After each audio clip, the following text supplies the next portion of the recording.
din na kapag nagseryoso sa trabaho, nawawalan na nila ng halaga ang paglilingkod sa Panginoon.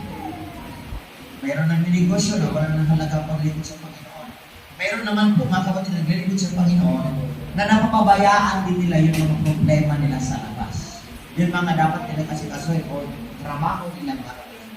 So, kailangan natin ilagay dito yung tinatawag na diskarte.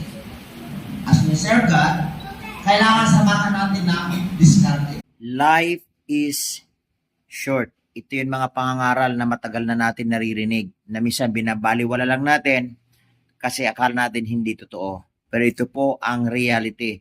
Pag dumarating na sa point na nahihirapan na tayo, na nawala na tayo ng pag-asa, doon na natin ma-realize na totoo pala ang mga papangangaral nila. So kaya habang may lakas pa tayo sa ating mga buhay, isa pong napakahalaga na maparangalan natin ang ating Panginoon sa ating mga buhay. Kaya always seek the will of God in your life.